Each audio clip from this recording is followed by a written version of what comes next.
Good morning, everyone. Have a great day.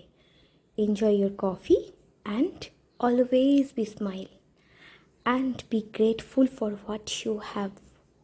Yes, গডের কাছে always grateful থাকবে। যা আমাদের উনি দিয়েছেন তাতেই আমরা খুশি। প্রত্যেক দিন সকালবেলা ঘুম থেকে উঠে আমাদের ফার্স্ট ডিউটি হচ্ছে ঈশ্বরকে এই কথাটা বলা যে নতুন একটা দিন দেওয়ার জন্য তোমাকে অসংখ্য ধন্যবাদ ভগবান। কারণ অনেক মানুষই কিন্তু এই সুন্দর সকালটা দেখতে পায় না। তাই আমাদেরকে অলওয়েজ তার কাছে, ভগবানের কাছে গ্রেটফুল থাকতে হবে। প্রত্যেক দিন ঘুম থেকে উঠে যখন নতুন একটা সকাল, সুন্দর একটা সকাল দেখতে পারবো। আর এই সুন্দর একটা সকালই কিন্তু আশা, হোপ আমাদের যে হ্যাঁ, সারা দিনটা আমরা অনেক কিছু কাজ করতে পারবো, অনেক সুন্দরভাবে সময়টা কাটাতে পারবো, কিছু প্রোডাক্টিভ কাজ করব, কিছু নিজের জন্য কাজ করব, কিছু পারিপার্শ্বিক মানুষজনের জন্য কাজ করব। স্বার্থপরের মতন বাঁচবো না, সবাইকে নিয়ে সুন্দরভাবে বাঁচবো।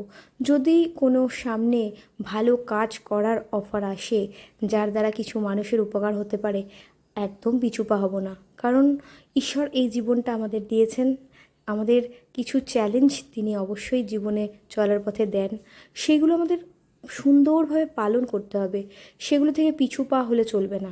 আর প্রত্যেকটা মোমেন্টকে সুন্দর করে আনন্দ করতে হবে। বিশেষ করে বাচ্চাদের সাথে তুমি যত সুন্দরভাবে টাইম কাটাবে তত জীবন সুন্দর। কারণ বাচ্চা, ফুল আর গান, এই তিনটা জিনিসের মধ্যেই ঈশ্বরের বাস থাকে।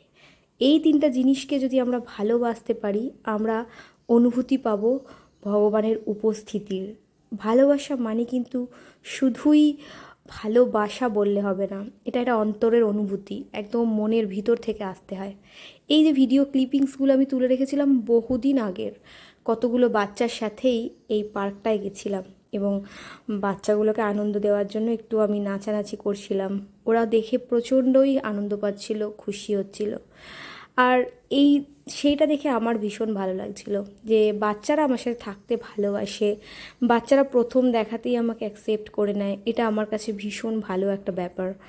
আর আমিও বেশি বড় মানুষদের থেকে বেশি ছোট ছোট বাচ্চাদের সাথে থাকতে, সময় কাটাতে ভালোবাসি। কারণ জানো কি, ওদের সাথে আমার মাইন্ডটা ম্যাচিং হয়। কারণ আমার মনের ভিতরে কোনো জটিলতা নেই, আমার মনের ভেতরে কোনো কুটিলতা নেই, এইটা আমি কনফিডেন্টালি বলতে পারি। আর দেখো আমার দাঁত তোলার সময়কার ভিডিও, আমার গালটা কেমন ফুলে গেছে। যাই হোক, পরে তোমাদের সেটা বলছি, গাল ফোলার ব্যাপারটা। তো আমি এই পার্কটাতে গেছিলাম কিছু বাচ্চা কাচ্চার সঙ্গে নিয়ে। তখন ঠান্ডার টাইম ছিল এবং ভীষণ আনন্দ করেছিলাম।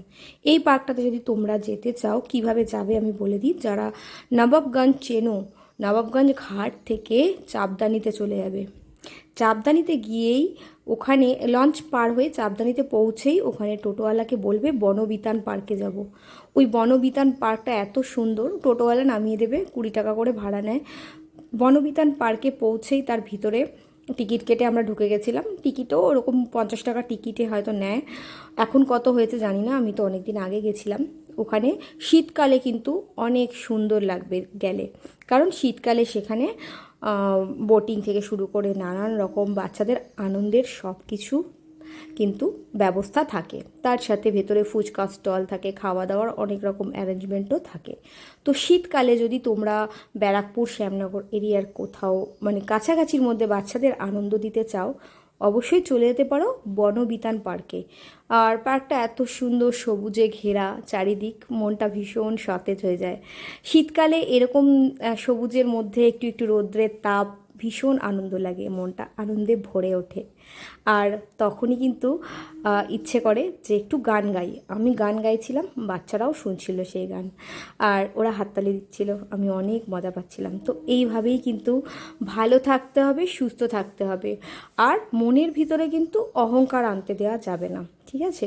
অনেক ভালো থেকো, সুস্থ থেকো, পজিটিভ রেখো।